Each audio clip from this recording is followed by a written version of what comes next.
The other day I made a video about Edgar Allan Poe's very famous poem, The Raven. And in that video I touched on a few things. One of them was this very common and very powerful literary trope. Well, I don't really call it a trope because it's not a cliche. It's actually very, it's rich, it's full of really brilliant ideas. Um, but it's a trope, but it's a common image that you see in literature of the stranger acting as an intermediary between our world and the next. And the next world often would mean heaven or something of that nature. And usually that stranger might take the form of something that would be seemingly ordinary, like in the case of the raven in the poem. The raven is the bird that is ordinary. Or in the case of what else? At the ending of the opera Don Giovanni, when statue shows up, which is possessed by the ghost of the dead man who he killed, the ghost is, the statue is here to take revenge on him. Indeed, a statue is ordinary, but then indeed is there deciding whether or not Don Giovanni deserves salvation or not. So this kind of brings me to another story that has this amazing theory that I hadn't discovered till very recently, and then throughout my childhood I'd just never been aware of, which was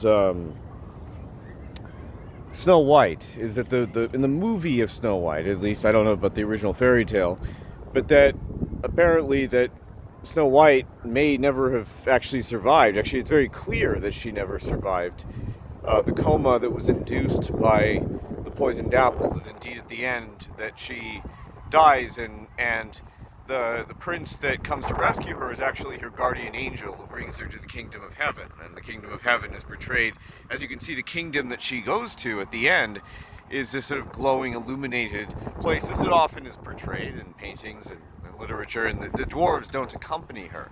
And there's even a phrase in the movie that says she was beautiful even in death, and that was at that stage in the story.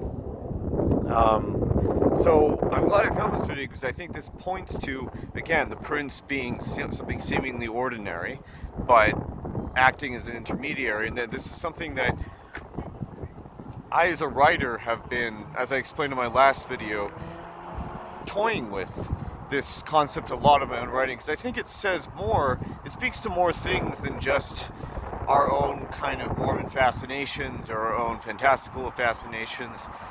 I think that there's many levels. Like, there's a political level, there's a social level, and it's very clear that people like Edgar Allan Poe, who wrote The Raven, and in case many of you, if you hadn't watched the last video, I was explaining that Edgar Allan Poe was a cultural warrior because there was a shady character named Griswold who was constantly trying to frame him as a madman and an alcoholic, the kind of figure that we imagine Edgar Allan Poe today, to sort of discredit him and discredit Edgar Allan Poe's battle against the oligarchy. And trying to make him look as if, he didn't do well academically and all this garbage, but Edgar Allan Poe, I get the sense that in a lot of his references to the other world, like in The Raven, when the protagonist of The Raven asked the Raven, well, will I see Lenore in heaven? Right? A lot of these references to that other place, or the next world, I should say, seem to point to a sort of a more of a humanist perspective, even though many people might argue, well, heaven is not a humanist concept by nature, right? That it's a purely religious one. But I think this is where those lines maybe start to blur, because I think perhaps that this this construct, this idea that we have in our heads of religious patriarchy or Christian patriarchy, there indeed, the threat of the patriarchy did have indeed some validity. It had a lot of validity historically, but perhaps that sort of how should I say this, that became a scapegoat to some extent, like it was perhaps exaggerated, mythologized, and made into something to discredit aspects of folklore or of this Christian mythology that may have had valid um, political and also just philosophical implications. That if you were to take the concept of heaven outside of the patriarchal system, um, it ties into this really a more of a cultural war between the humanists and the people in power who wanted to kind of completely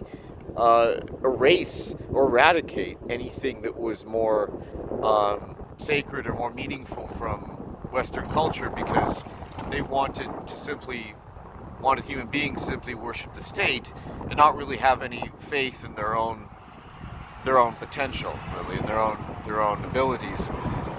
And so, yeah, I think that the humanism is a really big theme that you see, in addition to the concept of the stranger that I explained a few minutes ago, right? And